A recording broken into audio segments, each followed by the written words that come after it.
Greetings and welcome to the United States Transhumanist Party Virtual Enlightenment Salon. My name is Gennady Stolyarov II, and I am the chairman of the U.S. Transhumanist Party.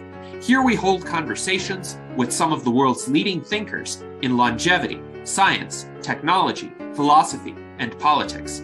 Like the philosophers of the Age of Enlightenment, we aim to connect every field of human endeavor and arrive at new insights to achieve longer lives, greater rationality, and the progress of our civilization. Greetings, ladies and gentlemen, and welcome to our U.S. Transhumanist Party Virtual Enlightenment Salon of Sunday, March 30th, 2025.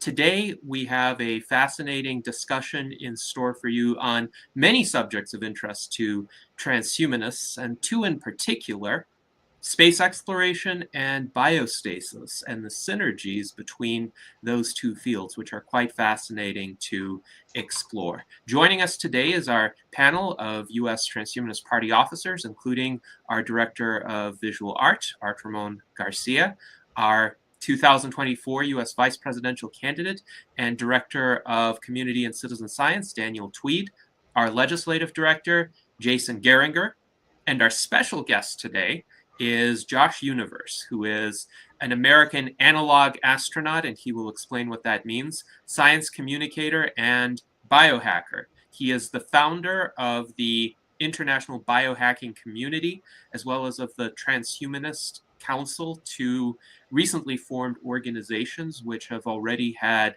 an impact in the sphere of transhumanism.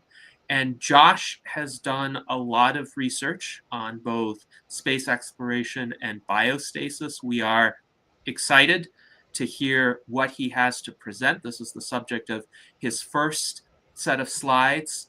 And after he presents, we will have an opportunity for a brief Q&A on that presentation, after which he will have a second presentation to share with us. So a lot of content for our edification and contemplation today. Welcome, Josh, and please feel free to begin. Alrighty, first we're going to talk about applications of human biostasis in crewed space exploration. First, a quick fact: did you know that the distance to the closest habitable exoplanet is 4.24 light years away?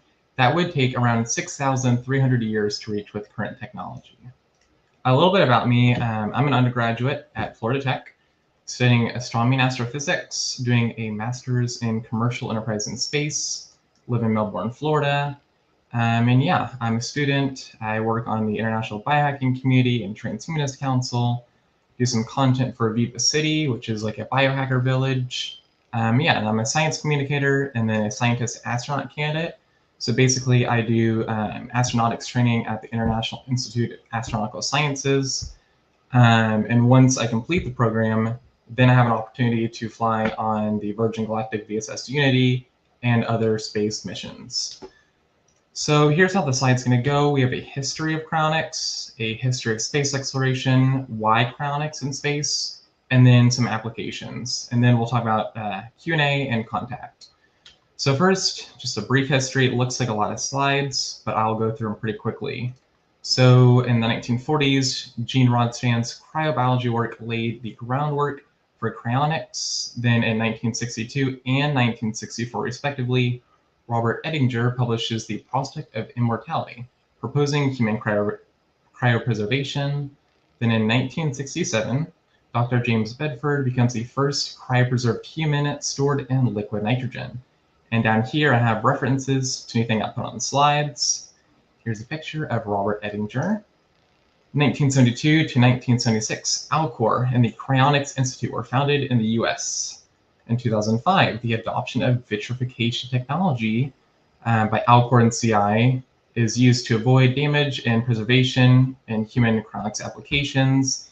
Basically, it's like a medical grade antifreeze. So instead of doing a straight freeze, when you warm it back up, the cells will expand and will burst, which is not good for revival. They use vitrification technologies to help streamline it. 2005, CryoRest was founded which expanded cryonics into the international horizon. Around 559 humans are cryopreserved globally. That's not taking into consideration the people who are signed up for cryonics. These are people who are in biostasis. There's still skepticism in general culture. Here's a graph for Alcor showing their cryopreserved patients. So those are people who are cryopreserved in the doers. So you can see it starts at 0, and then it almost goes up to an exponential type curve. Then there's some new startups working on brain preservation and mind uploading. So then now this is current day. Alcor is doing in-house research with the RAPID program, and then CryoDAO launched the CryoRat token project, which is high sub-zero preservation and revival of a small mammal. And it's funded through this CryoRat token, which is like a Web3 Bitcoin kind of alternative. Here's a picture of it. A brief history of space exploration, because not everyone on the slide may understand, what cryonics is, and same with like space exploration. So I'm providing both histories. 1957, the USSR, Soviet Union, launches Sputnik 1, which begins the space age. 1961, Yuri becomes the first human in space in the Vostok 1 mission. 1969, Apollo 11 from the United States lands man on the moon. Here's Yuri over here. Here's references.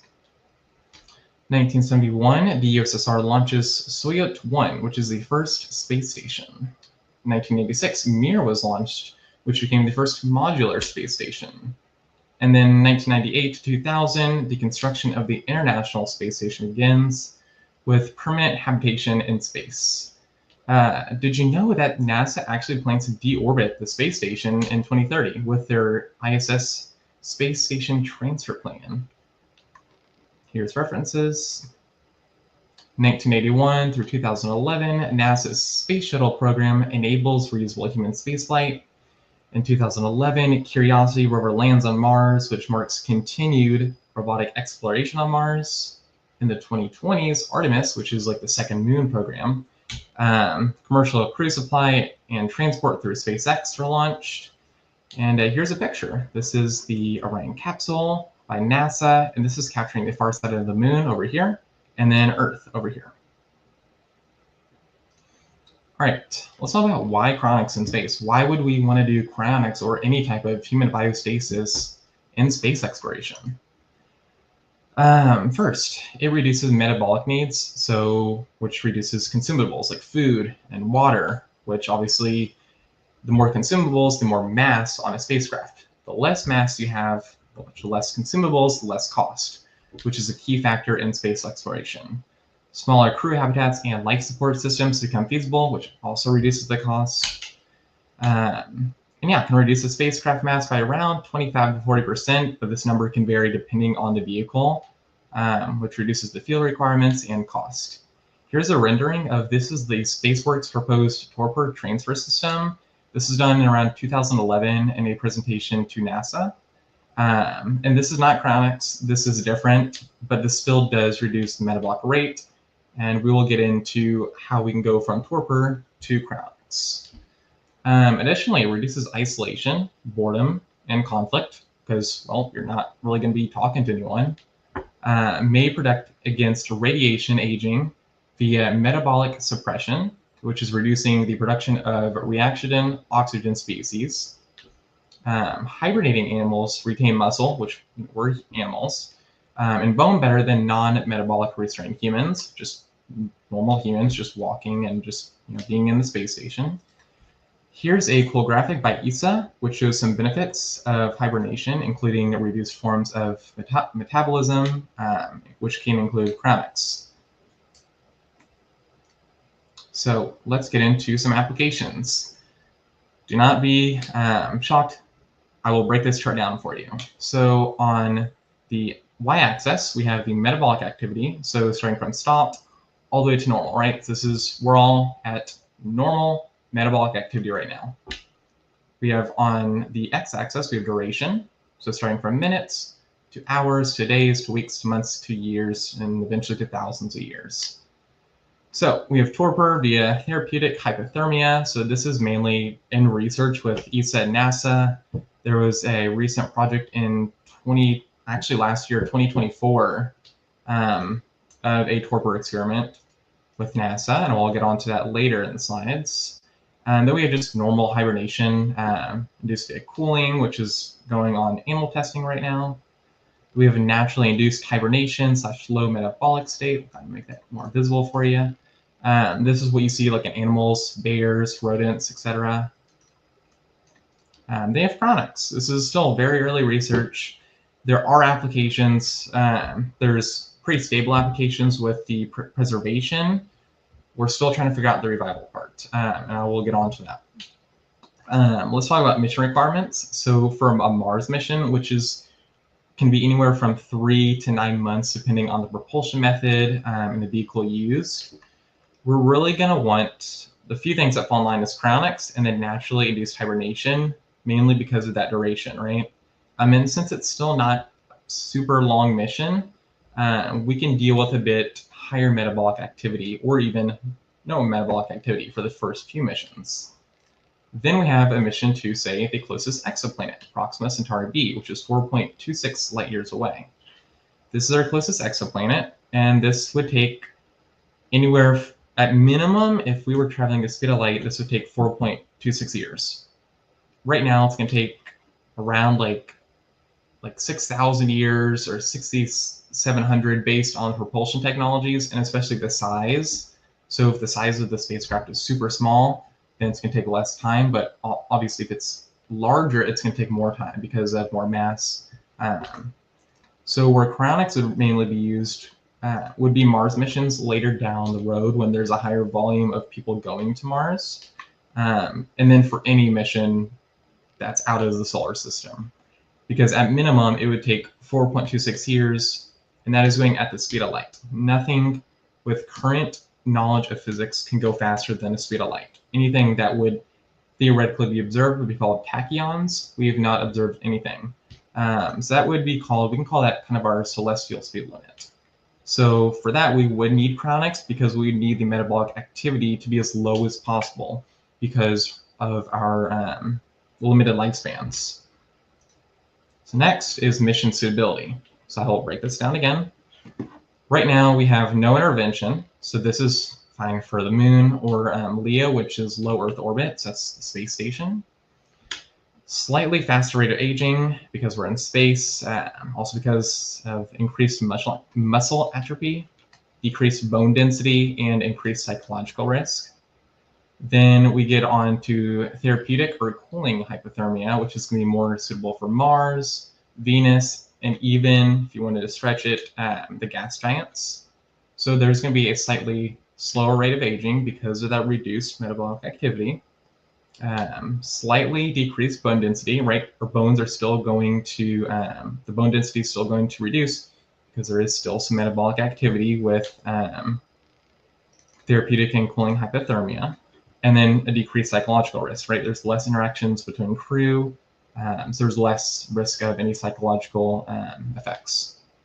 So then we have cryonics. This is going to be mostly useful for later in Mars missions, once again, when we have a higher volume of people going to Mars. Same with Venus, but a little less because Venus is closer to the Earth than Mars. And then gas giant missions, if we find some practical use to travel to a gas giant, crew travel to a gas giant, then cryonics would definitely be more of a suitable use case because of our limited lifespans.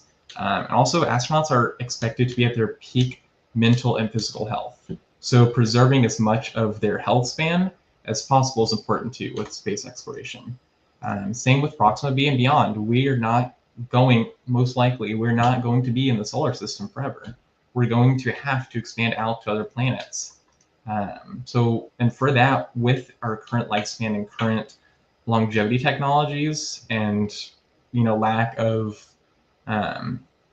non-biological systems for ourselves, we would need cryonics to have that almost stopped metabolic rate. And around 0% rate of aging, there's almost no metabolic activity, and then decreased psychological risk for the same reasons, then almost no bone density loss because there's very, very, very limited metabolic activity. Let's talk about some variables. So there are different variables that we would need to take into consideration when designing the actual systems, like when doing systems engineering, when involving any type of decreased metabolic system. So first is current lifespan capabilities. That's a pretty obvious one. Without metabolic intervention, longer lifespans will allow for different types of systems, including crew rotation schedules. So that's when someone is cryopreserved or in torpor, and then they exit cryopreservation or torpor to be able to check on the people who are and to check on the ship health and all that. That has a lower technological threshold, so we don't need as much advanced technologies for crew rotation schedules, which is great for missions like going to Mars. But if we have longer lifespans, then we can do without the need for fully autonomous systems and less of a technological advanced gradient for these longer missions.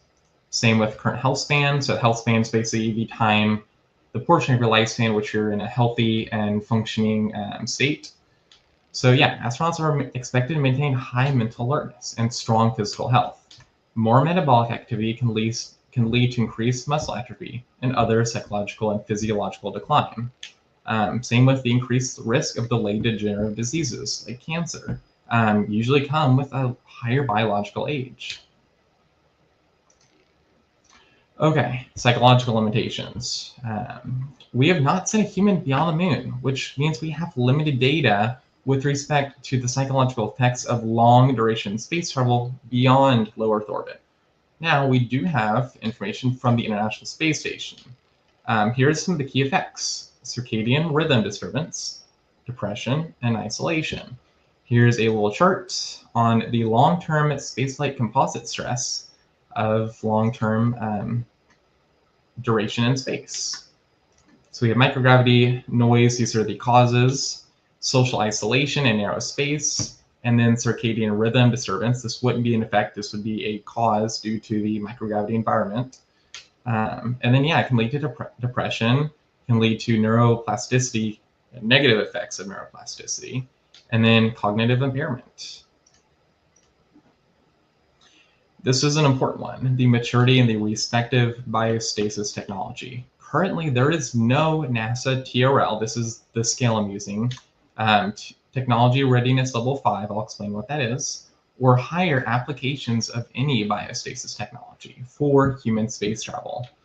Torpor is undergoing current research in small-scale experiments through NASA's STASH. This is the STASH mission that's proposed to NASA through the NIAC, which is the Innovative Advanced Concepts Program. So it's kind of like a research incubator program. And then there's some ESA research papers on them. Round X, this is a bit more involved. It's split into two following readiness levels. This is what I've personally split them into. Preservation, TRL6, right? There is a system or subsystem model and prototype demonstration in a relevant environment, aka ground, Alcor, Crown X Institute, Tomorrow Bio. They are doing this. They are cryopreserving humans with high success rates.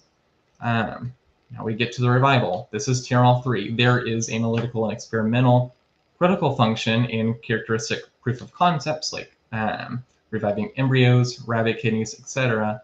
We've not done it with a larger scale animal, furthermore, a human. So here is a basic system. I could get into the science and technologies for hours, but this salon does not run that long, so I wanted to make it kind of simplified. So we have the habitat, the crew can enter, they can exit. Then we have the doers / cryopods. These would be in use. And then you'd have two main functions. You'd have standby enter biostasis from like the control room. And then you have standby exit biostasis. These are people coming out of the cryostats into the main control room and like the awake IVA crew. They'd be checking up on the cryostats, making sure all the levels and the supply are at nominal levels. And then this interfaces with life support systems. So power, liquid nitrogen, life supply, medical tools. So now let's talk about an automated system. So this is when we have more advanced technologies, and this is going to be what we're going to need for longer duration missions, unless we somehow have a lifespan of tens of thousands of years, or we have a supplementation of artificial biological systems instead of biological systems. So we have our habitat, crew enter, crew exit functions. We have our doer slash cryopods, which would be in use at all times. We have our sensors, which is like what, you'd have the sensors in Alcor, which would see the LN2 levels, backup power, because you technically don't need power to cryopreserve a human because it's all done with liquid nitrogen, and they're basically stored in like big thermoses, which helps keep the temperature cool. So you don't really need power to cryopreserve humans, but when you are on a spacecraft, you do need backup power. Same with spacecraft health and structure. That would also route into AI control monitoring, which would conduct automated health checks, and then also the automated intervention and revival process. And then this would plug into the power and cooling subsystems, and then maintenance robotics. Because once again, for long duration missions, you're not going to have that crew rotation. So you're going to have some maintenance robotics or just all automated systems in general. Here's a quick QR code for presentation feedback. I know this was a bit fast. I wanted to break it down as much as I can. If there was anything you missed, you are also invited to go back through the live and then take your time and then view each slide. Same if you have any questions, please take your time with that. So yeah, if you just want to take a minute, scan that. All right, thank you, Josh. And while people look at the QR code, I do have a question for you.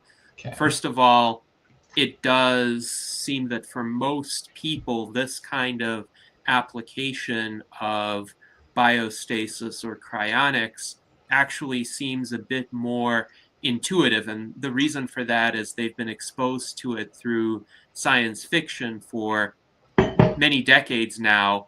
There's a famous episode of Lost in Space where essentially a mild form of biostasis is used to convey astronauts to another planet. And this, of course, would need to be highly reversible. Right now, the main challenge with cryopreservation is how does one successfully revive somebody who has been cryopreserved? And if that person was legally dead when they were cryopreserved, there's a certain degree of tolerance for damage because, yes, there might be damage from freezing via the earlier cryopreservation techniques or damage from the vitrification process that has been used more recently. But the assumption is, first of all, they would have died anyway. Second, by the time they can be revived in the future, there will be technologies to repair that damage. But with trips to space, trips to other planets, first of all, one would need to have the method of revival available right there on the spaceship.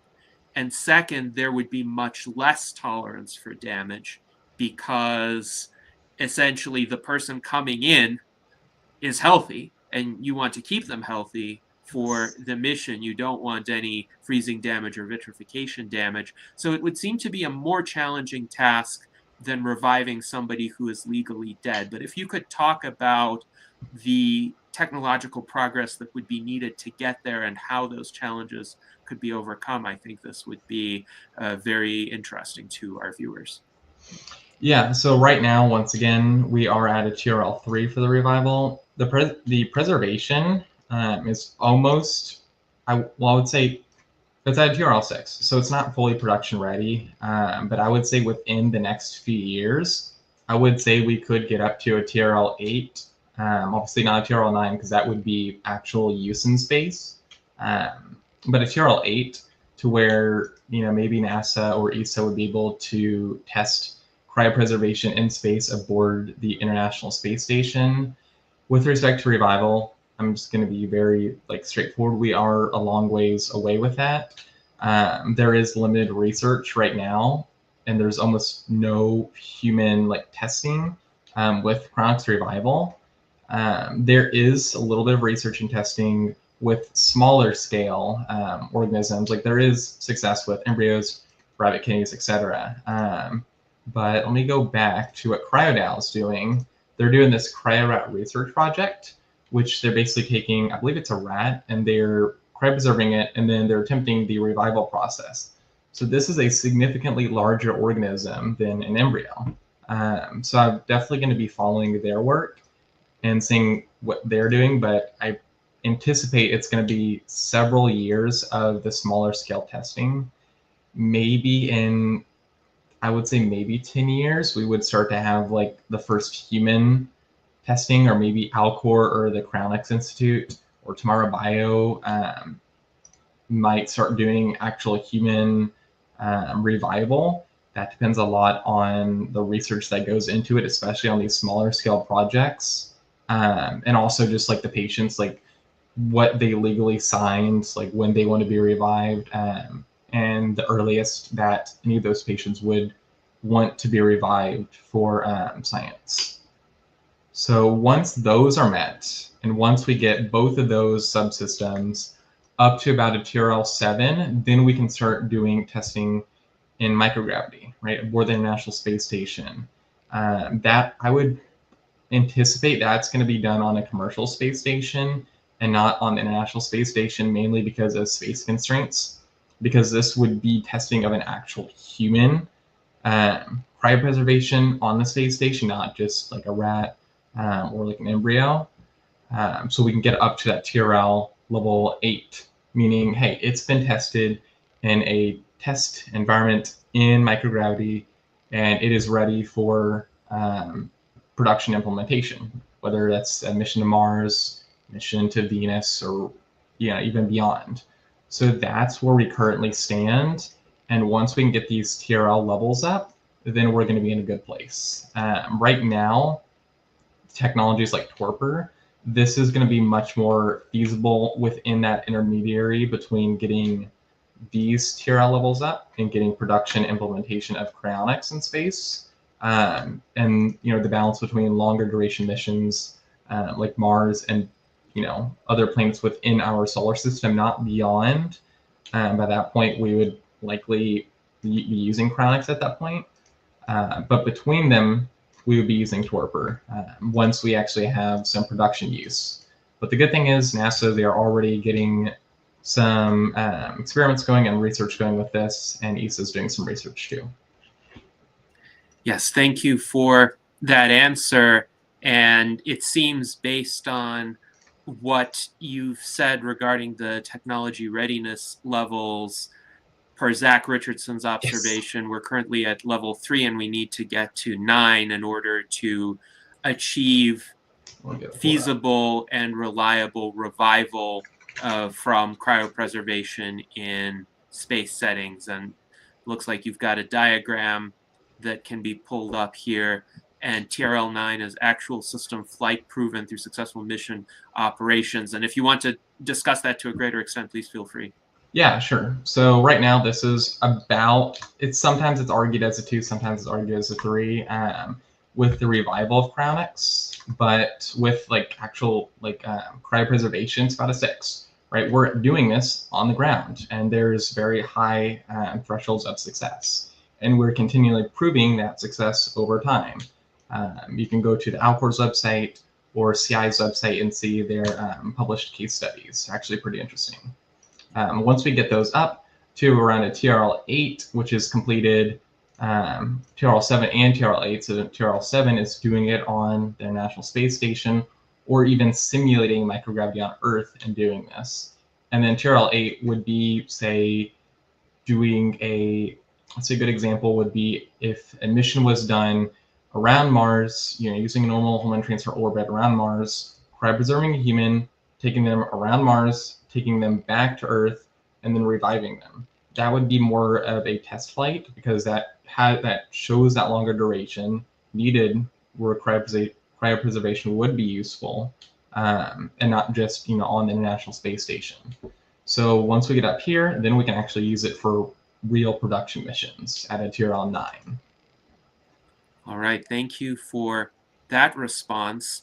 Rudy Hoffman wonders, what is the definition of torpor in this context? Is this like induced hibernation? Are humans going to be hibernating the way that bears do, or the way that, say, reptiles do in colder temperatures? Yeah, so torpor is basically kind of like artificial hibernation. It's not like as metabolically, it's not reducing the metabolic rate down to like full hibernation that like a bear would go into. So it's kind of like in the middle ground. Think of it as like enhanced long-term sleep is how I would say it.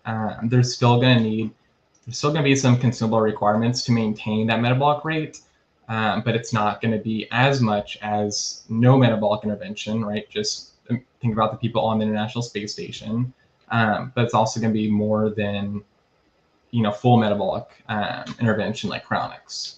So it's kind of like a middle ground. Yes, and this is interesting.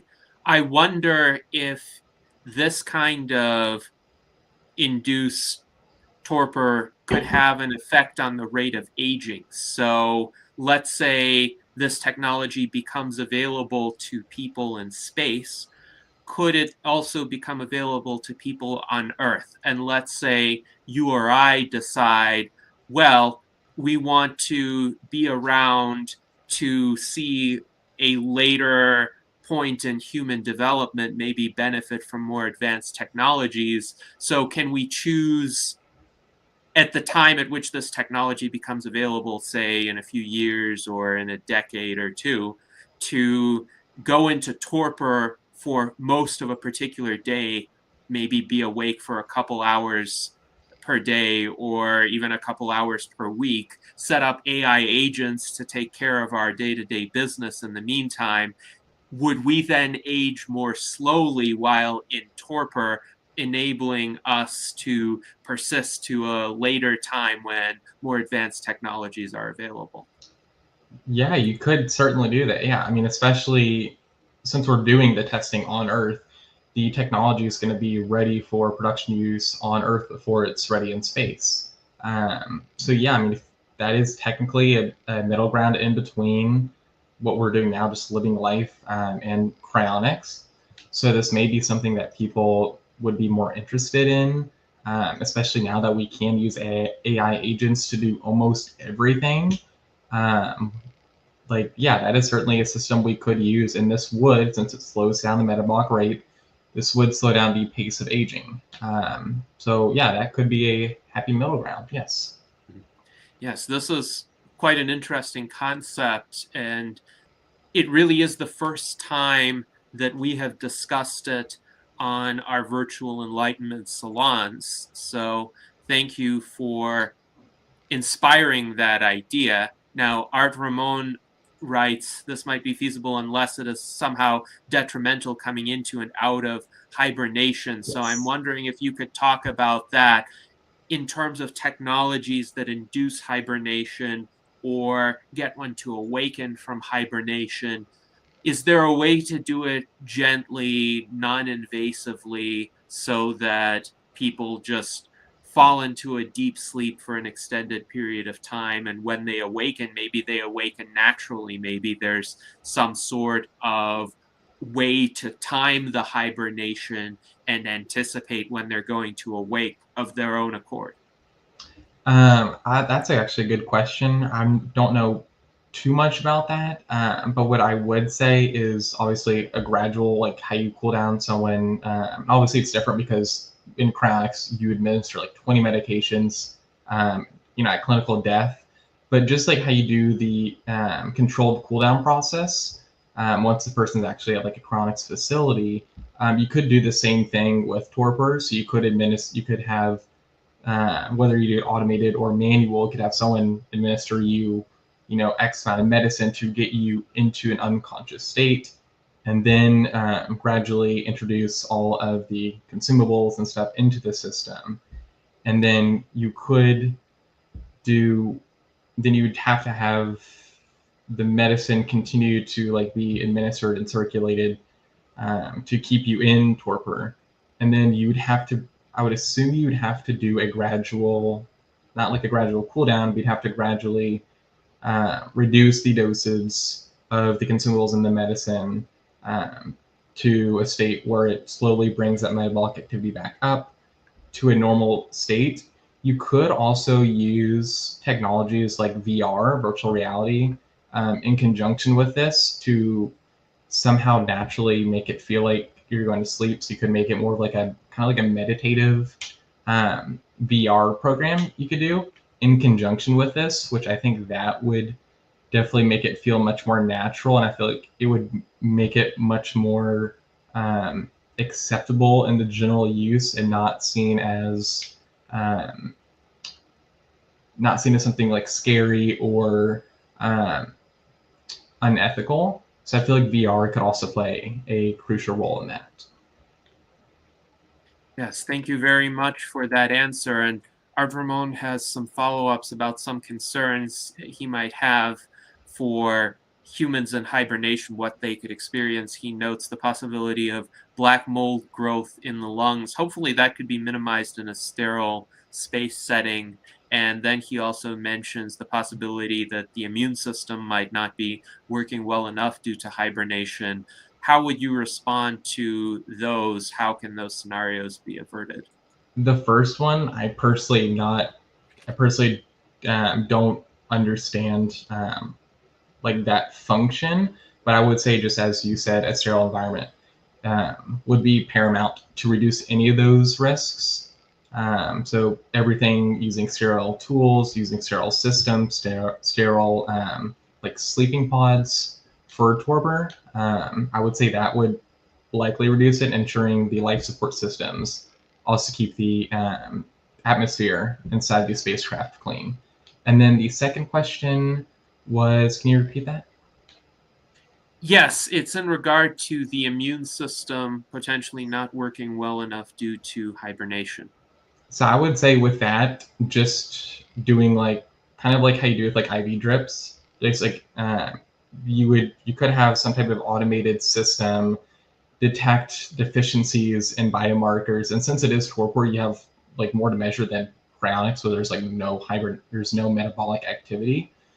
So you could set up like an automated AI system within the life support system itself, since once again there is metabolic activity and you can connect it to a life support system, and then just gradually do like IV drips within the bloodstream or medication or whatever would be needed to get those suboptimal biomarkers up to optimal. But beyond that, the research is still pretty limited. So yeah, that's what I would say. Yes, it does seem to me that there would need to be continuous monitoring of vital signs and biomarkers, and any quantities that are suboptimal should be able to be brought up to decent levels or down to decent levels, whatever the case may be, uh, essentially instantaneously or close to that. So there needs to be a rapid response capability to make sure that a person's health does not decline. But Art Ramon, do you have any further thoughts or follow-ups on this? Yeah, just sort of along the modes or viruses. I mean, how would modes or viruses that are already in the body but are sort of just kind of dormant themselves because the immune system is battling them? But once you go into hibernation, well, then so does your immune system, and maybe viruses and modes in your body aren't affected by this hibernation state, and then they kind of go rampant. Is sort of what I'm thinking. Okay. Um, Another idea that comes to mind is more deep space exploration. I once read something by Dr. Crowley. That's all I remember. But he seemed to imply that we get a lot of our electrons from the sun, and we have a surplus of electrons that run our electrical circuits within the body. But as you go farther, deeper into space away from the sun, you're not going to have that source of electrons. So you're going to start leaching out electrons, and eventually it's going to be like having low electrolytes. Your electrical functions aren't going to work well because what is that, a positive ion? Or you're not going to have enough electrons to run your electrical circuit. Have you heard of anything like that?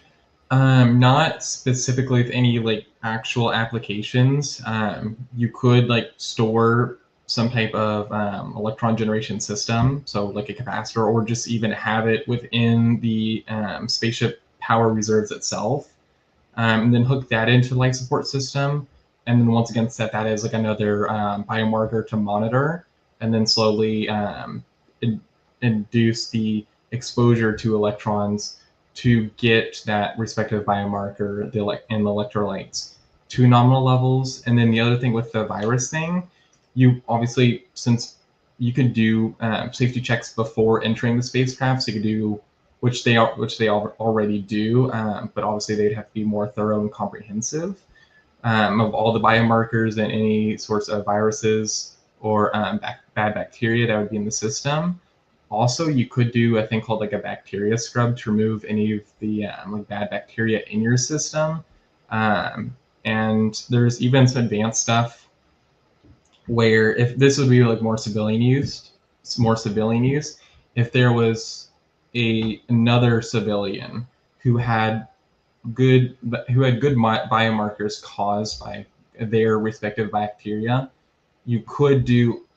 It's a little bit disgusting, but there is like a protocol.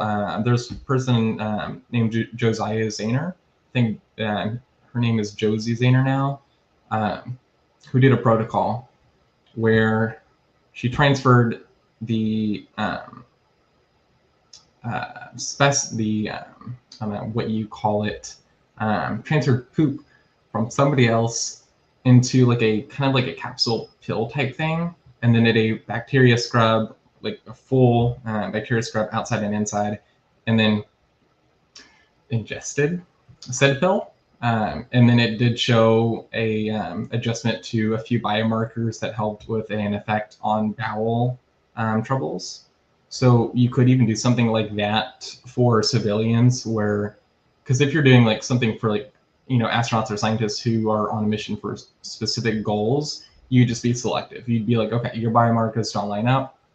We're not going to do all this other stuff to get your biomarkers up. We're just going to be selective, right? That's usually how it's done.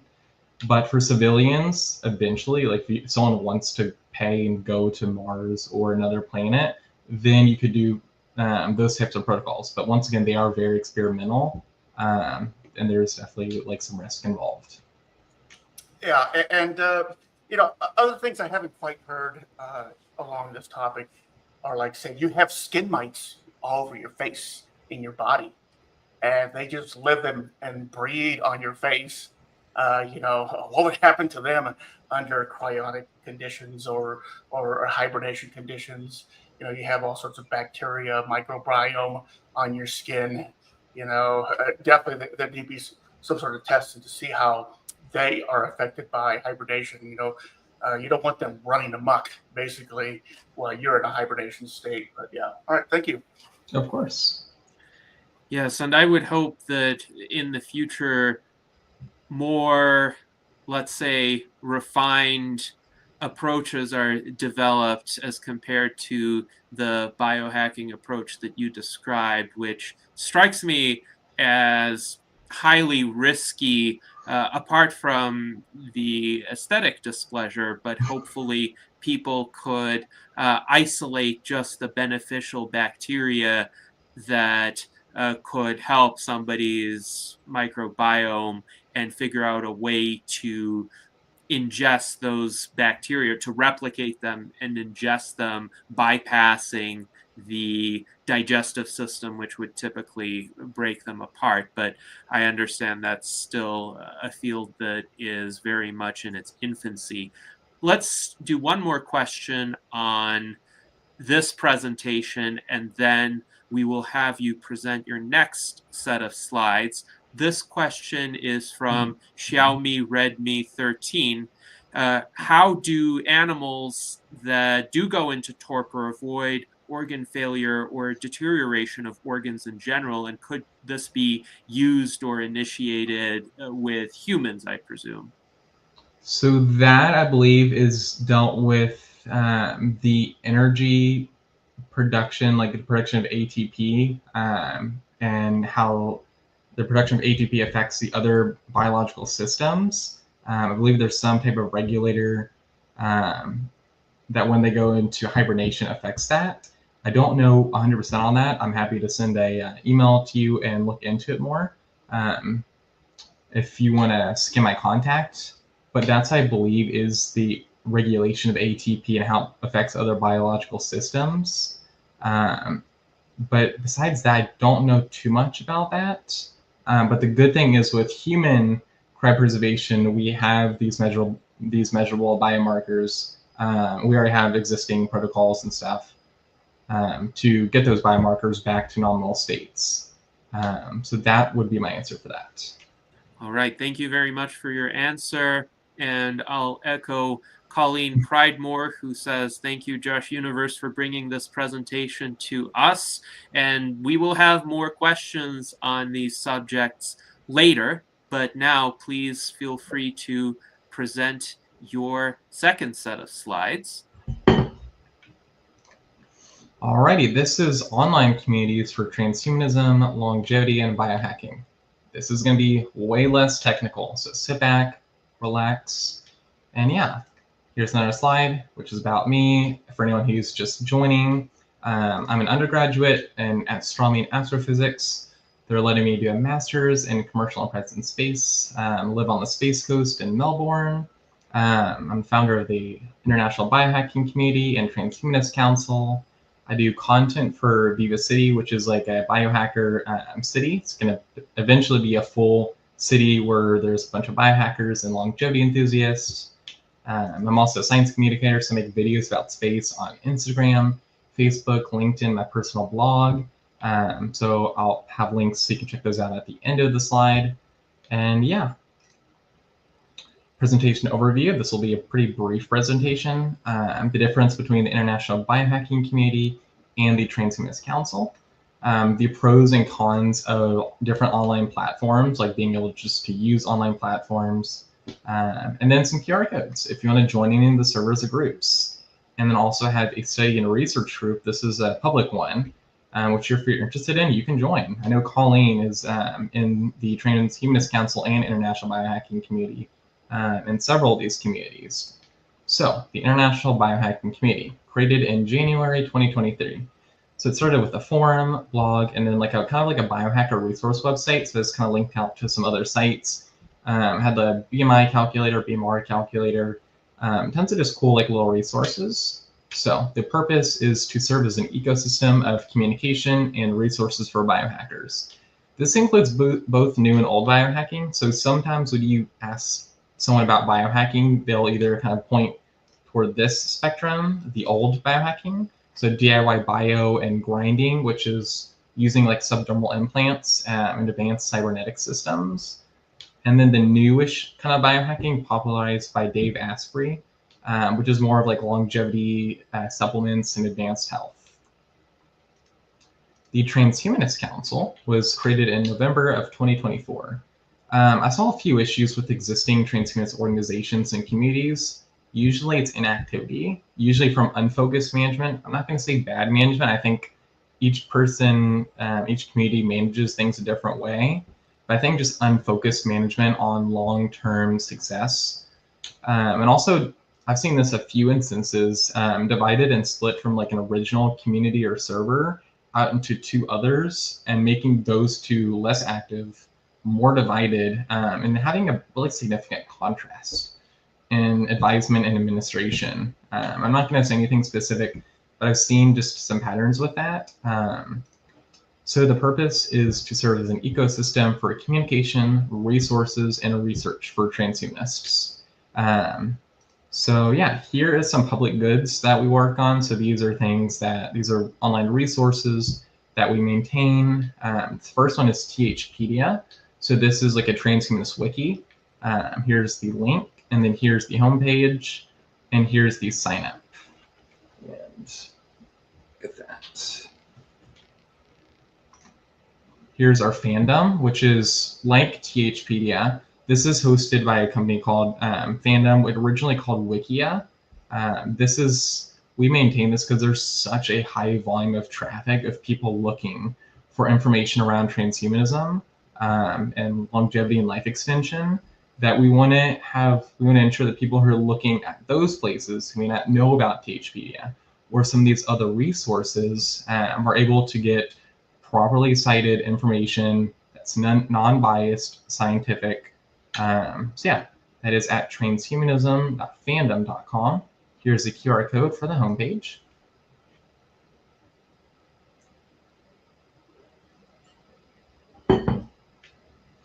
Here's a little, this is as complex and advanced as it's going to get.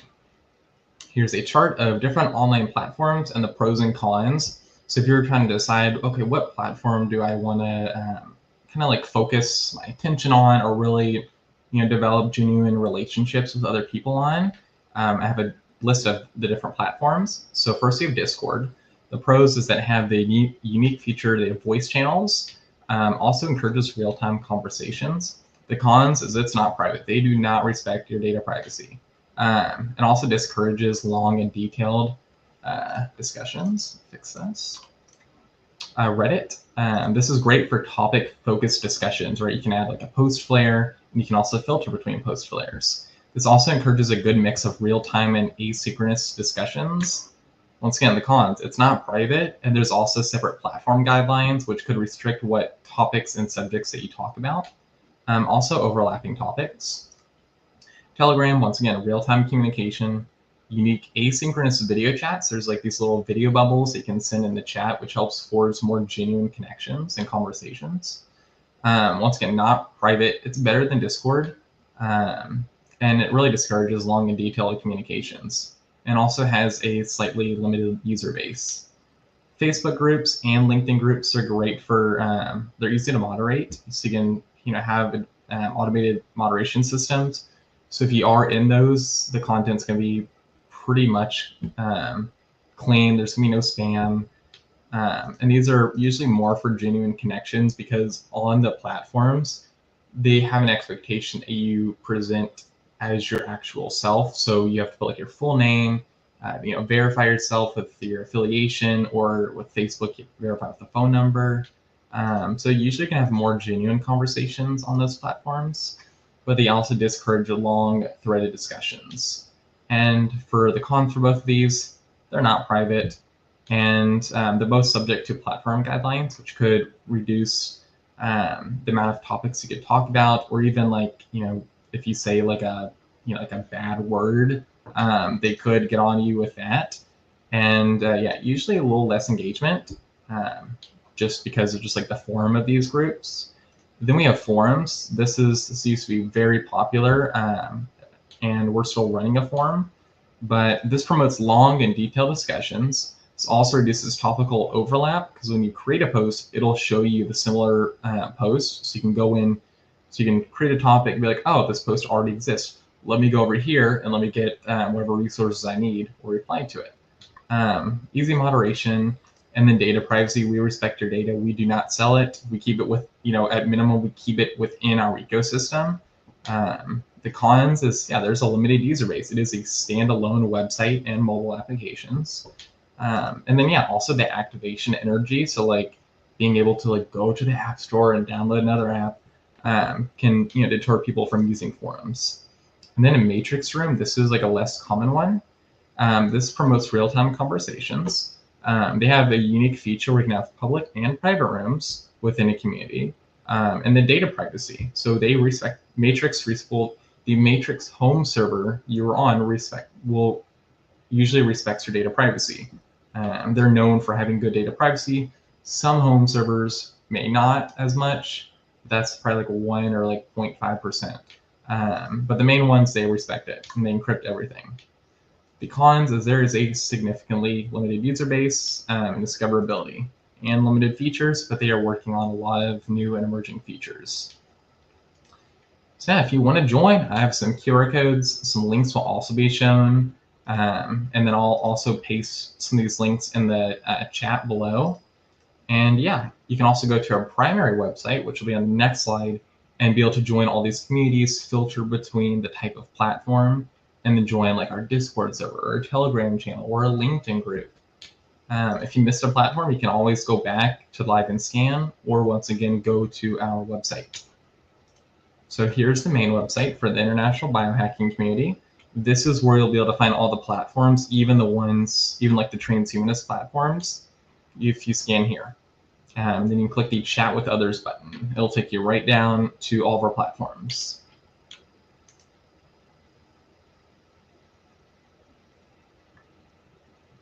Also, if you want to get involved in any research groups or even like physical events and stuff, you can scan this. It'll take you to our involvement form. It's 100% free to fill out. And yeah. So here's the main website for the Transhumanist Council. This is still in early development. You can scan here for a homepage, and then this will take you to the same involvement form posted on this website. So I'll give you guys a minute if you guys would like to scan those.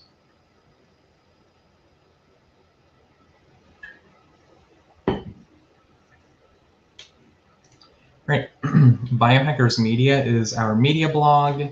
You can go to it at biohackers.media. It's free to read. If you want to subscribe or even support, you have the option to. You can scan this one if you want to become an email subscriber or like support like $4 a month.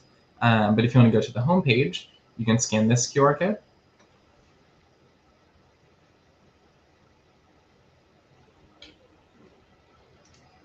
So here's our forums. This is something that I'm going to be working on a lot and have worked on a lot. There's all sorts of different categories, topical discussions. There's a groups feature. So if you're in one of the research groups, it'll also be like in the Discord, it'll be linked to the respective forum research group. You can link your forums account to the Discord. Soon we'll make it so you can link like your Reddit username if you'd like. You can add all sorts of different links too. So if you want it to be like kind of like your digital home on the internet, you can also set it up that way and it'll show on Google too, which is kind of cool. So you can scan this to go to our homepage and scan this to directly sign up.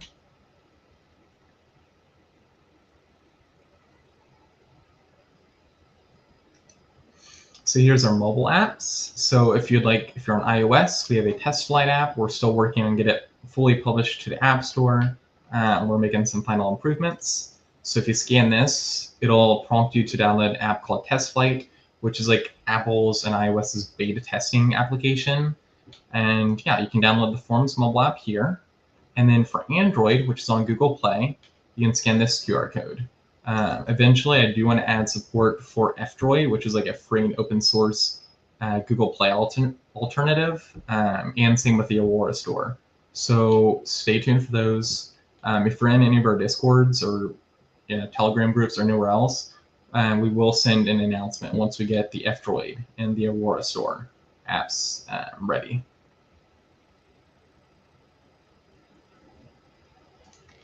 Here are the Discord servers. These are the main Discord servers for the Transhumanist Council. Once again, you can find all of our resources and communities on biohackinginternational.com. So if you want to join this is our main Discord server. This has around like 600 people. You can scan here. And this is a second one, which I'm working on to have more focused and granular discussion. So this is more like broad discussion around transhumanism. And this is where I plan to have more scientific based discussions, and there's gonna be like a lot more like research channels in this server too. So I'll give you guys a minute for this.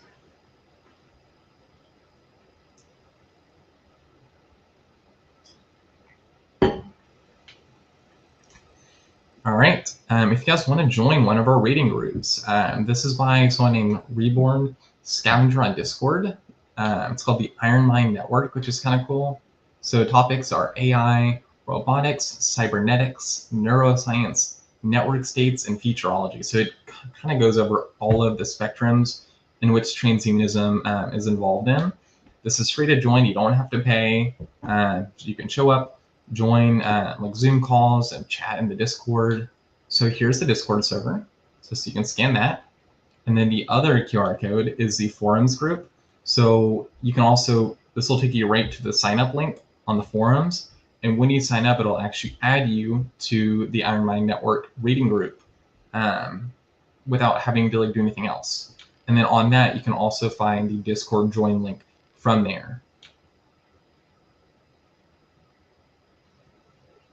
If If you're on LinkedIn and you'd like to talk about transhumanism, this group's been growing pretty well. You can visit the link here, or you can go over here and scan this QR code to join the LinkedIn group. And this is gonna be more, usually more professional discussion, sharing news articles and stuff. And yeah. Once again, if you're on Facebook and you'd like to join our Transhumanism Facebook group, I know Gennady has posted a few times on there. You can scan this QR code here.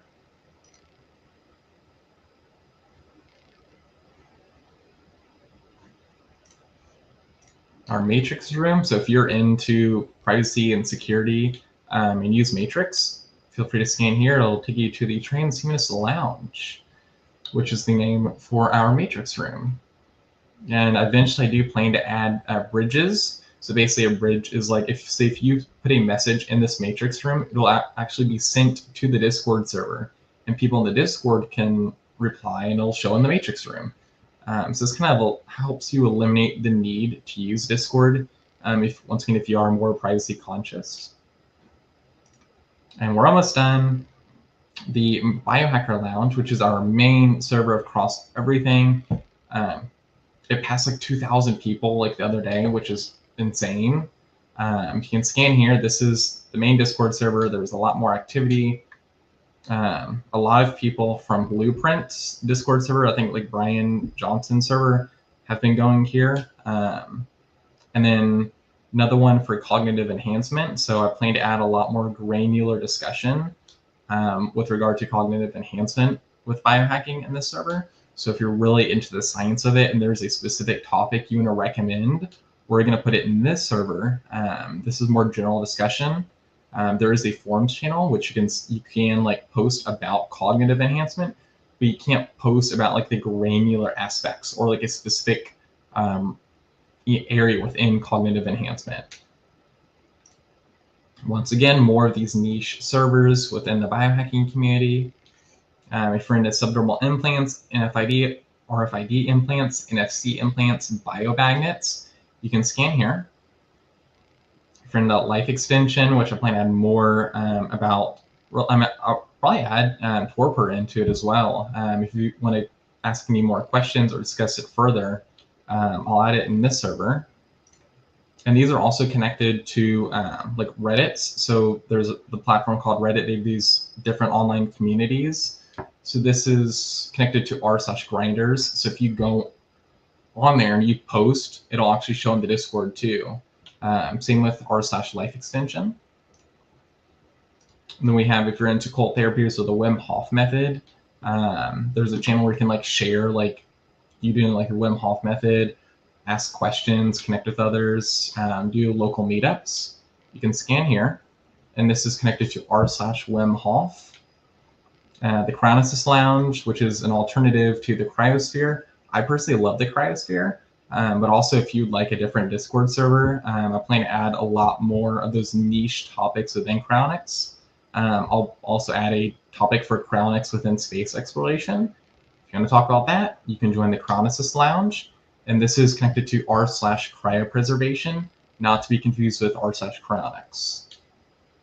Telegram, we're almost done. You can scan here. This is our Telegram group. This is almost at like 200 members. It's been growing a lot, even though I haven't really posted about it a lot. So if you want to join, you can go here. There's no stringent like approval process needed. So yeah, you can join here and talk. There's usually more genuine discussions here too. LinkedIn group. So this is our Biohackers LinkedIn group. If you'd like to join, you can scan this QR code here. Usually there's going to be a lot of like me sharing news or other people sharing news. So you can scan here. And we're almost done. The Cryonics Networking LinkedIn group. So if you're a cryonicist and you'd like to network and mingle with other cryonicists or keep up with the latest cryonics news, you can join here. I know a few people, I think Max, Carrie, like Perpetual Life, like almost all of like the people like who are involved with cryonics are in this group. So if you'd like to talk with them too, feel free to join, ask any questions, share cryonics news. And yeah, finally, yeah, Matrix Room. Once again, if you are a privacy conscious person and want to kind of keep your data and information on Matrix instead of something like Discord or Telegram or Reddit, feel free to join our Matrix room. Yeah, this will also have a bridge to our Biohacker Lounge Discord server soon, and I will make sure I set that up. And this will also bridge to Telegram too. Yeah, if you'd like to support us, and actually to fill this out, but you can go to our main website, which I will put in the chat.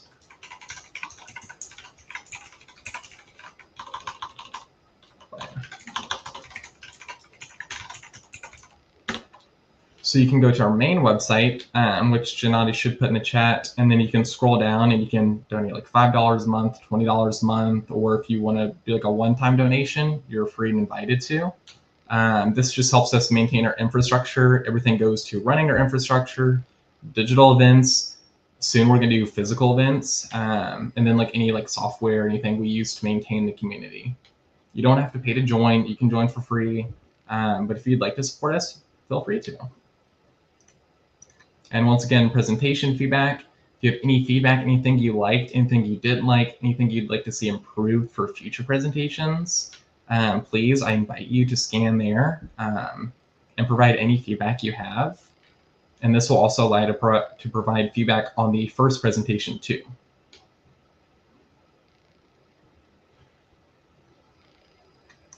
And yeah, if you have any questions, let me know. Put them in the chat. Once again, if you want to connect with me on LinkedIn, just shoot me a connection request. If you have any questions, send me a message. I'll talk. You don't even have to be connected to send me a message. I have open like messages on. So yeah, if you want to contact me, you can scan here. Or if you want to go to my Linktree page, you can scan here. And this will take you to like my science communication stuff, like my Instagram and my Facebook if you're into space content. All right. Thank you very much, Josh, for your second presentation. A lot of content for us to explore and for our viewers to explore as well. And Rudy Hoffman says, bravo for this initiative, Josh. He also has certain observations that I think are worth discussing. So he writes, each of these platforms seem to require checking on and keeping up with, and he confesses he has a challenge just checking his 2 required business and personal email platforms. Can anyone else relate to this? Well, I can relate to this as well. There has certainly been a proliferation of different social media platforms, different ways of being contacted and receiving information. Of course, there's still email, and as Rudy points out, most people have multiple email accounts. Most people have social media accounts like on Facebook or LinkedIn, and then different social media for different purposes, like X and Instagram have slightly different flavors. There's Blue Sky, which was mentioned in the chat, which is essentially largely populated by people who have left X because of issues or disagreements with Elon Musk. But for instance, the USTP has a presence on both X and Blue Sky because we want to reach those different demographics and different constituencies. And Zach Richardson points out, if your goal is to get widespread, you want as many modes as possible. So he can relate to Rudy's concern as well. And sometimes each of us individually feels like we're a bit spread thin. But on the other hand, our message needs to reach different communities, people who prefer to be contacted in different ways. And the challenge there is one person can't really have an extensive presence on each and every platform to be successful as an organization in reaching these different constituencies. One would seem to need different people who essentially take the lead in posting to these different platforms. And we have this to some extent in the USTP, but at the same time, the message needs to be coordinated as well. So all of these people who post or engage in these different platforms ultimately have to coalesce back together and share information with one another in some more concise format so that leadership can make a decision about how we undertake our messaging strategy. Zach also says there are all like different sub-communities of people who use that mode of communication, and ideally we want to engage all of them, but we want to connect all of them in certain ways, maybe not in making them all use the same mode of communication, but making sure they receive the same essential messages and are able to communicate with us in turn. So, what are your thoughts on these observations, Josh? And how can, in this world of increasingly many platforms with different flavors, different subcommunities, how can a small organization in particular manage all of that and make sure that we're engaging with all of these different communities and maintaining a regular presence there? Yeah, that's a perfectly understandable inquiry. So the main thing is leveraging technology, especially AI agents, agentic frameworks, and automation. I leverage this immensely. I have like several hundred automations running. I use open source software to run and manage different automations. So say there is a new article written on biohackers media, I have automation set up to put it into the discords, some of the subreddits, so that one piece of information, all I have to do is post it on one platform, use that as like the central base of like knowledge, and then automatically it'll be sent off to whatever respective subreddit which the topic aligns to. Same with the Discord servers. So that's one of the ways we do. Another way, with specifically with the Discords, is there is a feature. So if you notice in our main Discord, which I'll pull it up again, the Biohacker Lounge, the announcement channel is actually called Global. So when we publish an announcement, there is an option that when we publish an announcement, we can either have it only sent to the Biohacker Lounge, or we can select it to be sent to all of the different servers. And if it's a very important announcement, we'll set it to all the servers. And if you're in the Life Extension server, then you'll see that same announcement without having to manually go, without me or someone else having to manually go and publish that announcement. Also, another way is through bridges. So if there's a piece of content posted on the Life Extension Reddit, that content will automatically, through automation and agentic frameworks, which we have set up, will automatically be posted into the Reddit feed channel in that Discord. And then same with any of the other, like the transhumanism one, there's a Reddit feed. So if you post an r/transhumanism or r/transhuman, that will actually go automatically into the Transhumanist Lounge Discord. And that'll be in like in the Reddit feed channel. Another way, especially with moderation, or if there's like a bad actor in one of the in several of the Discords, we have a Discord server where we are able to interact. So I'm able to interact with other people, helping maintain, whether it's like a subreddit or a Discord server. We're able to all effectively communicate either with an urgent channel. So we have several channels, and we have it organized by like the different Reddits, the different Discords. And if it's something urgent, we'll post in that urgent channel, and we'll figure out, resolve whatever needs to be resolved. Or if there's someone in multiple servers, we're working on a program to where we can mass ban someone. So someone is in multiple servers, we can go in, see if they registered.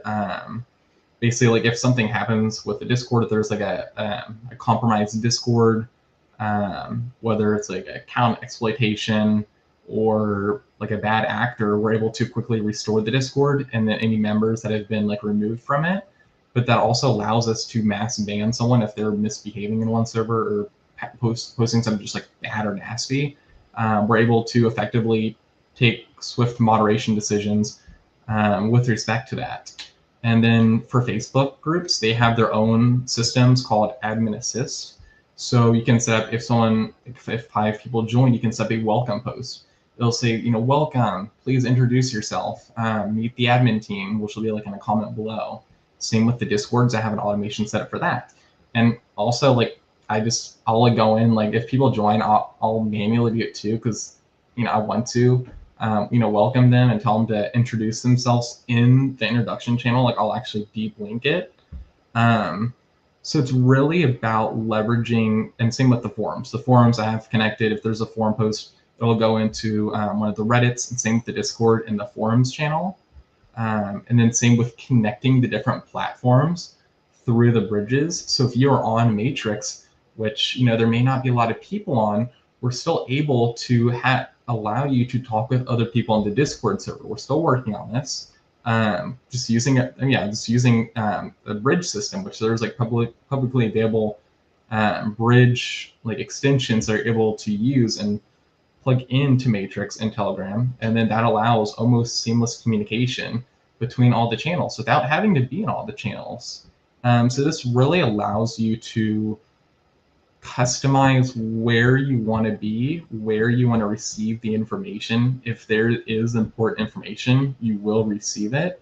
If you're privacy conscious, you can be on places like Matrix or Telegram. If you want more long threaded discussions, you can just hang out on Reddit or the forums with the mobile apps. So it really allows you to customize where you are, how you want to communicate the modals you want to communicate in. And yeah, and using the technology and automation allows it to reduce the time that I spend on like maintaining things or the time that others would spend. So it's really technology and automation that really allows such a small organization to have everything kind of connected into a nice, vibrant ecosystem. So yeah, that would be my answer. Yes, thank you very much, Josh. And as Zach Richardson writes, that is a master plan, connecting all the social media networks. And indeed, what you have outlined is essentially a master plan, an infrastructure that you're developing on various platforms, and an intention that is already beginning to be realized to connect them so that there is automation involved in cross-posting to those platforms or interacting amongst them. And Jason Geringer, our legislative director, concurs we need more automations going on. We have in the USTP so many social media platforms. We have, of course, our Facebook group and Facebook page, and we have Facebook groups for individual state transhumanist parties as well. There are also various more general transhumanist Facebook groups that we often post to. We have an Instagram account, and through Facebook's Meta Business Suite, we can cross-post between our main US Transhumanist Party Facebook page and Instagram. We have an account on X. We have an account on Blue Sky. We have a Discord server, which is extremely active. We also have the Transhuman Club, our non-political affiliate, and a Discord server and a Facebook page for that. We have Facebook pages for two parties that we merged with during our history, the Transhuman Party and the Longevity Party. And then we have an email Google group that most of our members are participants in.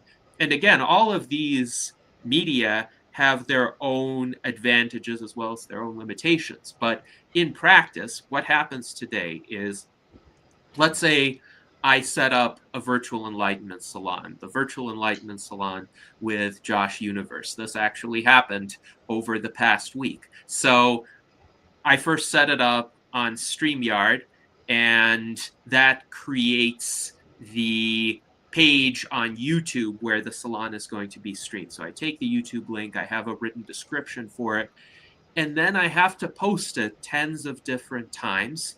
And I have to confess, this will seem very old school to you. I do it manually. I literally go to each individual Facebook group, with some exceptions like the Meta Business Suite, and I copy and I paste.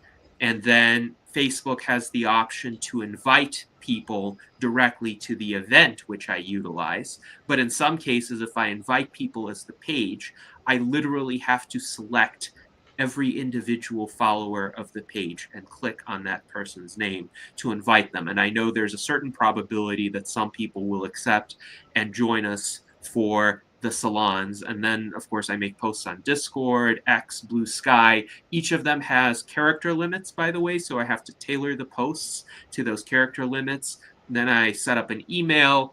I set up special invitations for the speaker and likely panelists.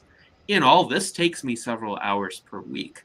I would see it as a great benefit if we could harness automation to cut down this time greatly, because that's just one type of activity that we engage in. But any sort of message that we want to put out, let's say we publish an article on our website, or we have an important announcement about the USTP, let's say we have a vote coming up, or we've endorsed a candidate, we need to get it out to all of these constituencies as simultaneously as possible and in a way that they will pay attention. So I know, for instance, in Discord, an often overused feature is the @everyone tag, and people get hundreds of these kinds of notifications. They tend to tune them out unless they in particular are tagged. But then if you tag them in particular, you want to make sure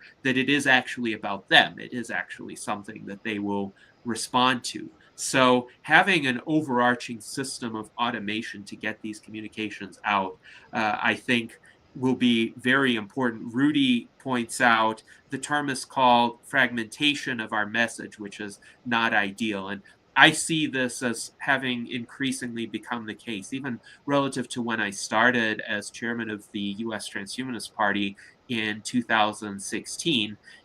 Back then, there were fewer platforms. It was a lot easier to get seen with just a few posts. And moreover, I remember in the early 2000s when I still had the Rational Argumentator as a GeoCities website, I could write an article, get it within the front page of search engine results fairly readily. And then I was on the debate team in high school. So I was participating in congressional debate tournaments where the students would write legislation and then present a debate for and against it. And often when I would write a particular bill and it would be introduced, I would see other people, students from other schools, citing my articles as the source material on that bill. And then they would see the portrait of the author and they would look at me and they would recognize an uncanny resemblance. So that was how relatively easy it was to get content seen on the internet, say 20 to 24 years ago.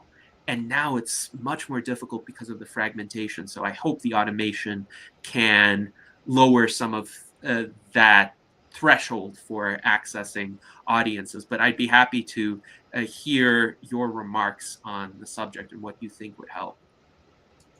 Yeah, so I think it's all about distribution and ensuring the distribution is focused.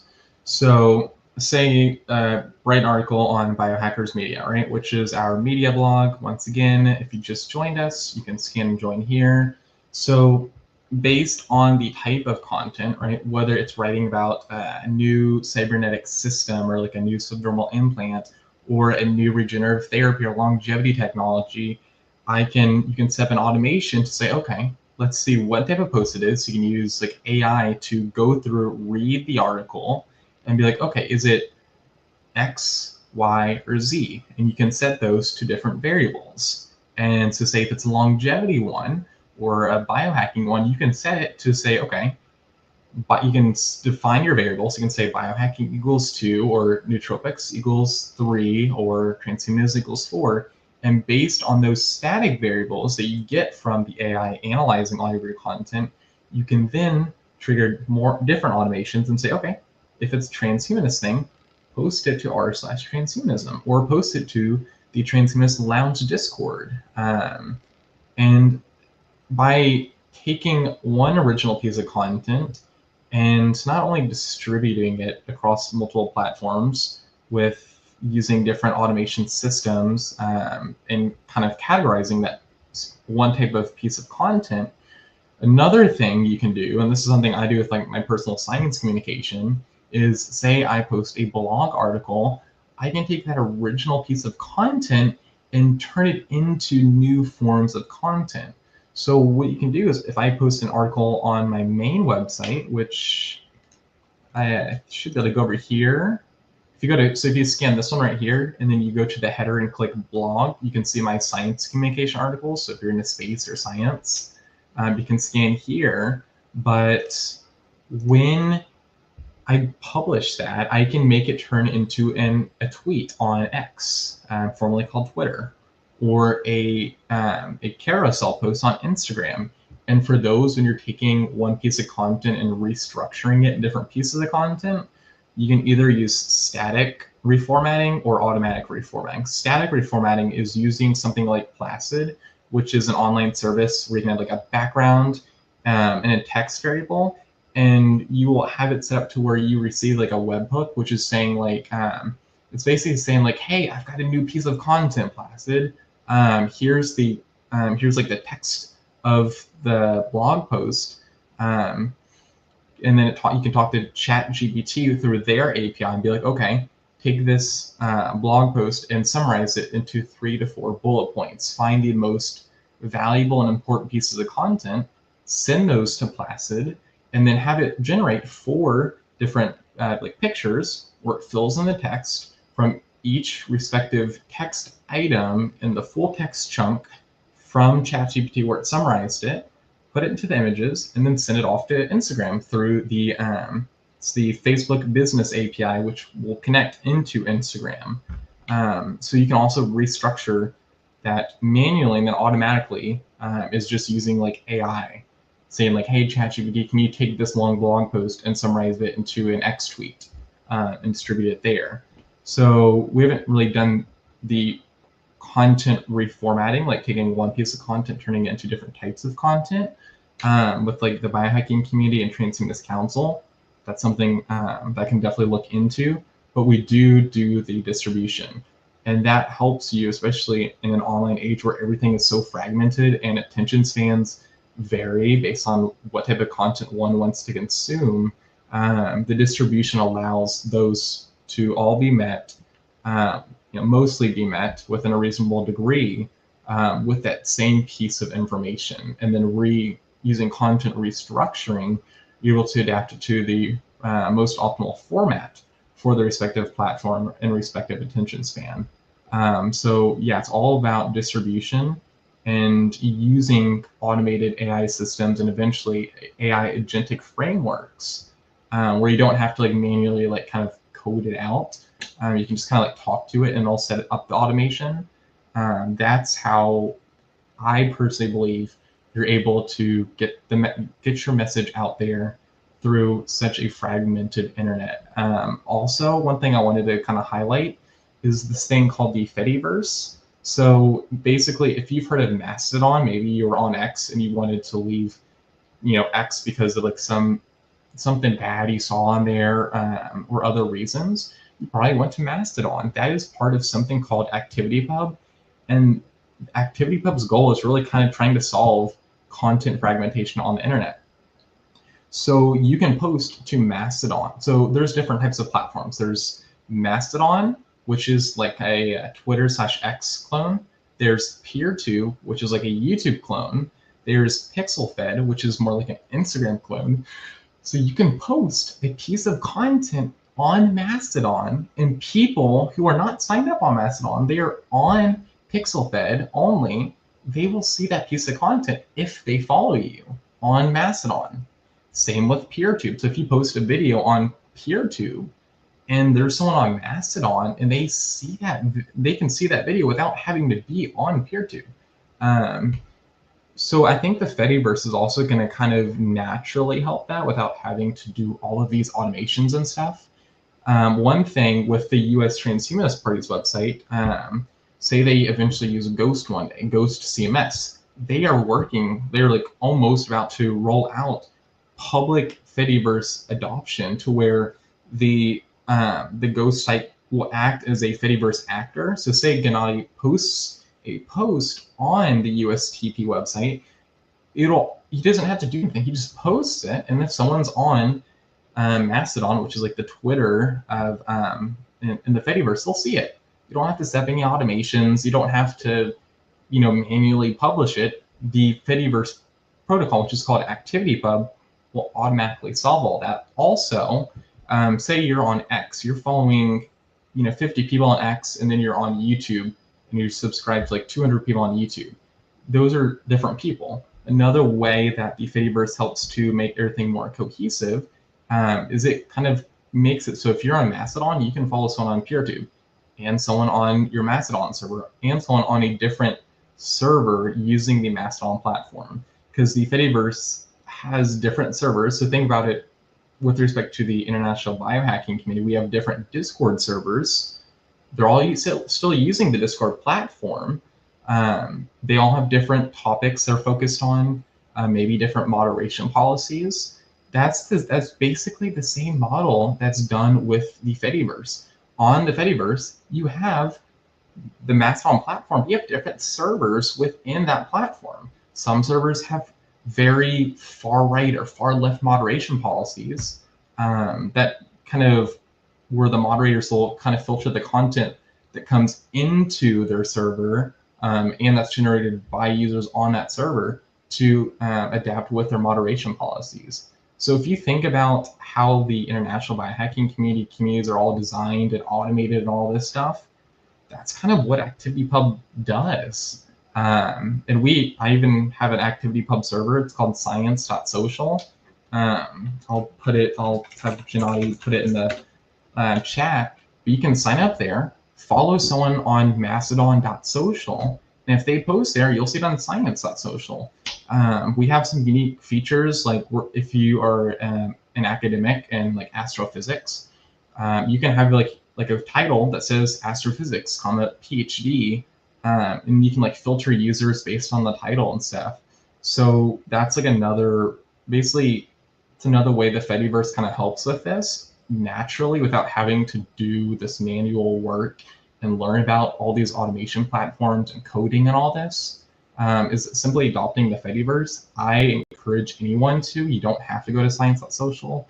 You can go to any platform you like. But yeah, the Fediverse really does kind of help with that, especially with Gennady's example with publishing something on the USTD website and it going everywhere without having to do any automation. So yeah. Yes, thank you very much, Josh. This is fascinating, and I do have an account on science.social. It is linked to here on the screen. Please do join and expand that network. And I did notice it is possible to follow other accounts on other social networks, it seems, within this broader Mastodon ecosystem from science.social. So when you post there, it's not only other users of science.social who could potentially see your comment or note, as it's called. So I appreciate that functionality, and I think we definitely should explore more of these integrations and automated cross-posting. What I'm also thinking with more of my futurist focus is eventually we could all have personalized AI assistants who could, in our place, essentially process all of the incoming communications that we receive from various social media platforms, as well as emails, text messages, messages on platforms, and create a digest for us. So imagine you wake up in the morning and your AI assistant sends you a digest based on perhaps priorities that you've identified. These are the important communications coming your way. You really should respond to X, Y, and Z now. And here are some news that have happened in communities that you've been following, developments that are of interest to you, essentially in decreasing order of priority insofar as that's possible. And that way, you could overcome the fragmentation to a certain extent and know where to go and to whom to respond with priority. I think that could happen within a few years' time. What do you think, Josh? Yeah, you can do that now. I mean, that is something you can do now, especially because so many websites and platforms use something called RSS. Back in the day, that was you used a thing called an RSS reader to get all your news and feeds for you.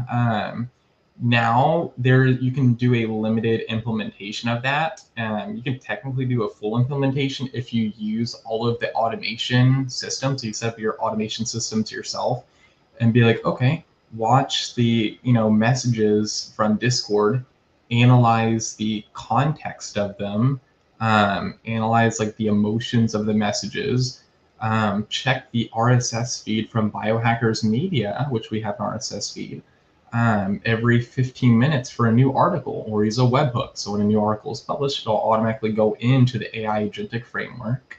It'll go into like the vector store, and same thing with the forum, right? If someone posts, you can set up a webhook. Well, we have a webhook set up to where you can receive notifications and announcements, and you can take, same with Reddit, right? If there's a new Reddit post, they have a public open API to where you can receive a new post on one of like a Reddit's. So you can take all that information from all these different platforms and then simply prompt it in to ChatGPT through the OpenAI API. You put your API key in and you give it a prompt and say, hey, here's, you are an AI agent who takes all this information and provides it into an easily digestible format. And then you say, here's the information below. You use variables, which is from the vector data store, which grabbed all that information, and you provide it just in plain text. And then you have it provide the output, and then you can have it set up to your email. So you can send that text to SMTP, which is the simple mail relay transfer protocol, which will send the email out to yourself, or even to like multiple people. If you want to have like a group that subscribes to certain content, doesn't want to be on all these platforms, maybe they're more privacy conscious, but they still want to have access to all that information. So yeah, you can certainly do that. Yeah. Excellent. Well, thank you very much. And this is a possibility that I am eager to explore in the future. Now, speaking of privacy, this has been a significant subject of conversation among our viewers. So Mike Lazine notes that most of the online platforms are not private and they have censorship issues. And certainly over the past few years, we have seen some of this. And by the way, this comparison chart that you provided is excellent and will be a useful reference as to the advantages and disadvantages of each platform. Xiaomi Redmi 13 writes, I don't think there are any platforms at the moment that are truly private. Let us know if you agree or disagree with that assessment. Mike Lazine does agree. He thinks the federal government and other lower level governments would not want to give true privacy because of the possibility of bad actors on the platforms. And I hope they don't go after me for saying this, but I have seen some of the content on 4chan, which has existed for a while. I am not a user of 4chan. I know of 4chan, and I know that even 4chan had certain protections in place put in a number of years ago against truly egregious content, but then some of the members there who didn't even want that level of protection migrated to another site called 8chan, which apparently is truly unhinged. And I can understand why some people would be concerned about those platforms because trolling is genuinely bad and you want to avoid bullying, you want to avoid cybercrime, you want to avoid various inappropriate materials posted online. But on the other hand, I don't think as a privacy advocate that I need to give up my ability to choose what I present to the public and what I conceal from the public. I still think every individual should have a public sphere and a private sphere. And in the public sphere, I'm very open about what I believe and what I choose to share. But in my private sphere, in my personal life, I don't want all of that information released unless I choose to divulge it. So I do think there needs to be some sort of way to enable individuals to customize their privacy online and also make sure that trolls and bullies don't get away with their toxic activities. Rudy Hoffman writes, "My concerns about privacy are overwhelmed by my concerns about obscurity and irrelevance." Zach Richardson says that should be a quote, Rudy, and I agree. I think it's very well put. And this is why I myself am a public intellectual, and I myself believe that we should have a wide public reach. And if we think we have good ideas, if we think we have something to offer, our bias should be to share it with the world. But on the other hand, that should always be our decision. So I don't want some external service monitoring what I do on other sites, implanting cookies into my browser so that, say, Facebook knows that I've done some other search on another search engine. That's none of their business. So in your view, how do you balance those considerations? Privacy, safety, the autonomy of the individual to decide what they share and what they don't share, but also the desire to be visible, to be seen in the way one wants to be seen.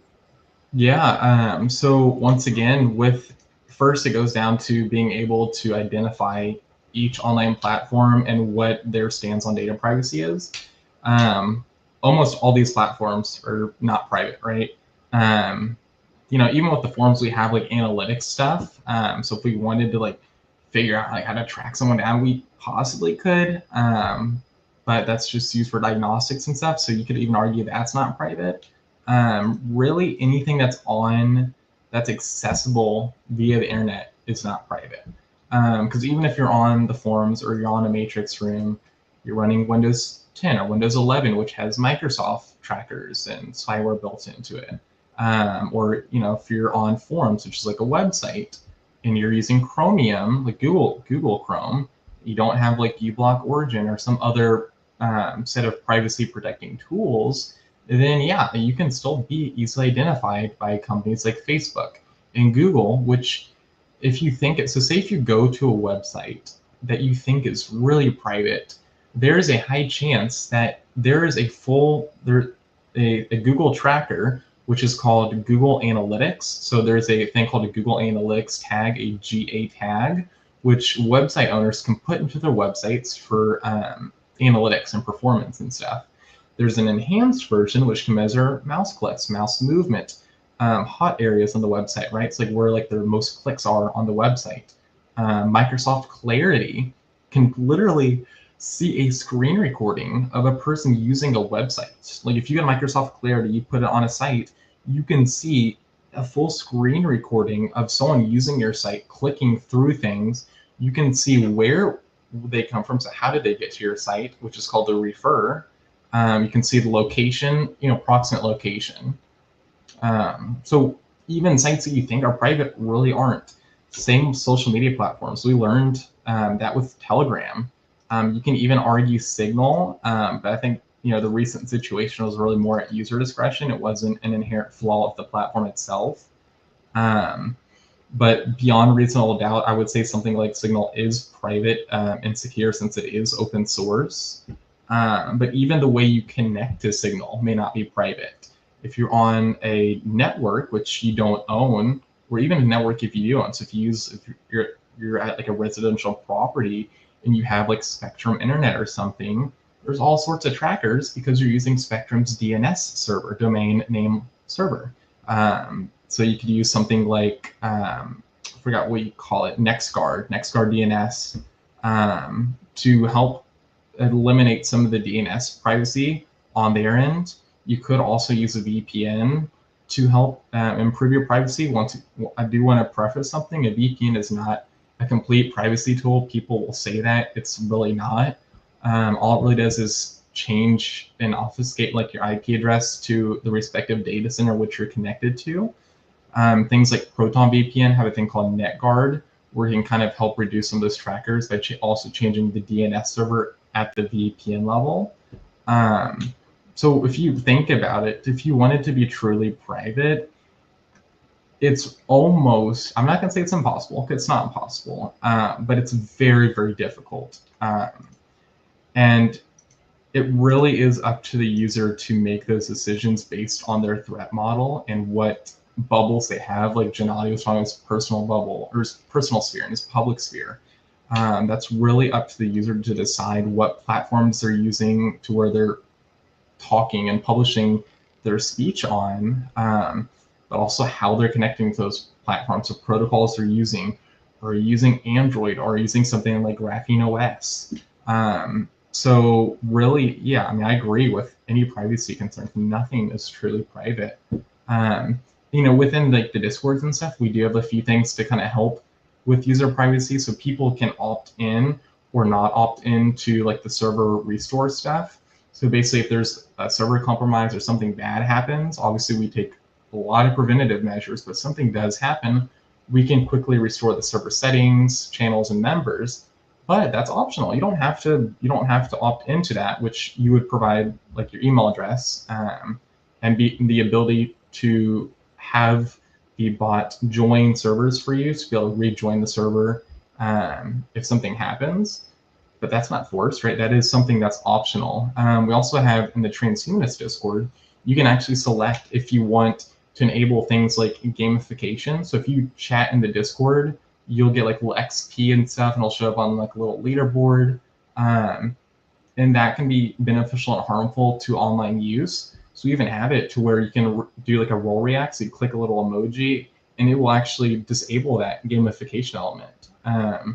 You can even hide like the subscriber channel. So if you don't want to see like a little subscriber channel where you can click and you can like subscribe for like $5 a month, I think, you can even hide that and like reduce those types of dark patterns that other Discord servers or platform functionalities wouldn't even give you. But I do agree, nothing you use or nothing you interface with is truly private unless you have a very thorough and locked down threat model and are aware of everything you're using. So yeah, that's what I would say. Yes, and this is indeed a concerning situation insofar as we're all online to some extent, and of course, the people here in this salon are even more online than the general population, but we have as well certain expectations of being in control of our digital destinies, so to speak, or what we share or what we don't share. To some extent, we might not see everything about us that gets shared, for instance, via various data brokers. And to some extent also, there is what is called security through obscurity. If we're not the target of massive ire from some segment of the public or the government, then most people would be indifferent to what we do, and they wouldn't be very interested even about very personal information that could get disclosed through some source or another. But of course, security through obscurity is not guaranteed. It only lasts as the de facto state if one maintains a degree of obscurity. But we've seen what happens with people on social media who get targeted for whatever reason. Like if Elon Musk posts, oh, this person is corrupt, or if another public figure does that, all of a sudden 1,000 trolls are on that person's case. And that, I think, is a troubling situation. But Mike Lezine does write, no privacy should make one paranoid, though not to use certain technologies. As a matter of fact, things can get worse with no privacy as we get brain implants, for instance. And as that comes into play, I think we need very strict built-in safeguards into those technologies that don't exist with the internet right now. Like if you want to connect your brain to the cloud, there had better be some sort of gateway that is very reliable, that you 100% control, so that you could say this thought goes through the gateway and nothing else unless I let it. Likewise, what I allow to enter through that gateway from the internet or from another person's brain. has to be strictly controlled, and I have to decide what I allow or don't allow. And Carlos Nato writes he hopes those will be voluntary. I hope so too. Art Ramon says, "Don't tase my thoughts, bro." That's amusing. Now, we have about 4 minutes left in our salon. This went by very quickly, but a fascinating conversation. I wonder, Daniel, do you have any question or comment for Josh during that time frame?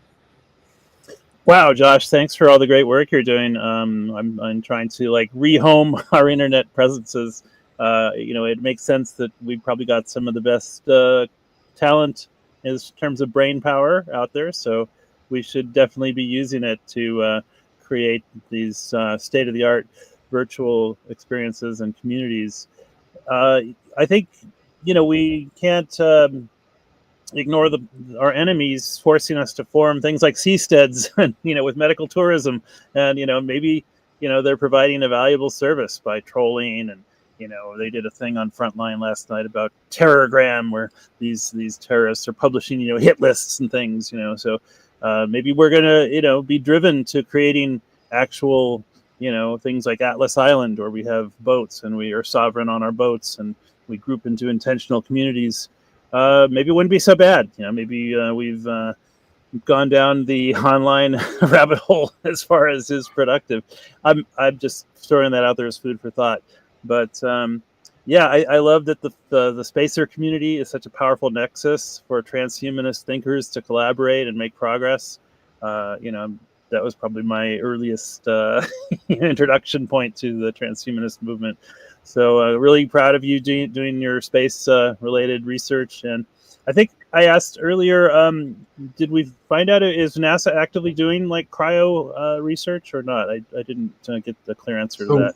Yes. So with respect to like actual cryonics research, they're not doing anything with like human cryopreservation. I think they're doing a few cryobiology things on the space station, like with like, so I think a few like very like small things, but nothing remote to human. I don't think any projects or research proposals have been pitched to NASA and have been like accepted onto one of their accelerator programs yet. So yeah, there's nothing that I personally know of yet with regards to human cryopreservation that has made it into accepted research proposals at NASA, ESA, or other agencies. I also love their technology readiness level. It kind of reminds me of our levels of sentience in the transhumanist platform. And being on the Council on Aging in Thousand Oaks, I would love to have some kind of digital token for policy readiness levels, for implementing policies, and do it in a very high-tech kind of, NASA, clean room kind of way.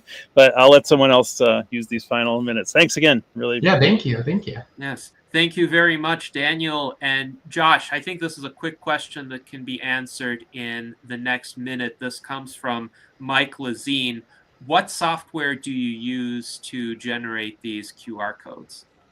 Oh yeah, so for the QR codes, I use HoverCode. So this is not free and open source. It is paid, but you can go to HoverCode, create QR codes. You can have it be dynamic, so you can see like how many people scan it. So from when I refresh the page, there's gonna be like more scans. You can add like little icons and stuff, which is kind of cool.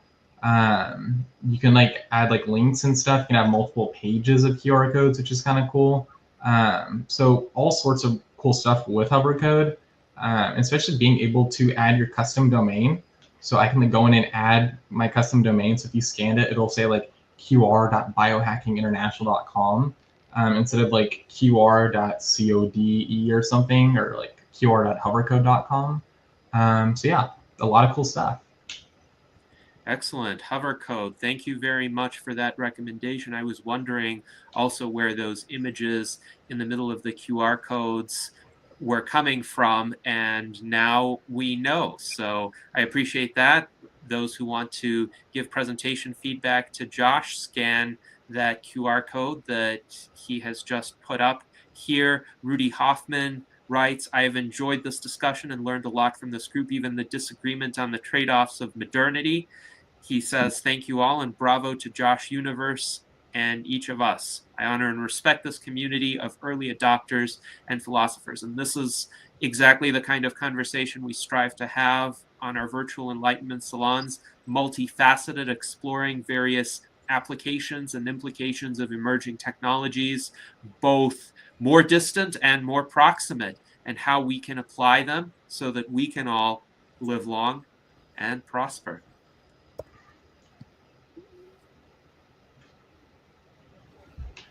All right, thank you all. And now I think we shall bid you farewell.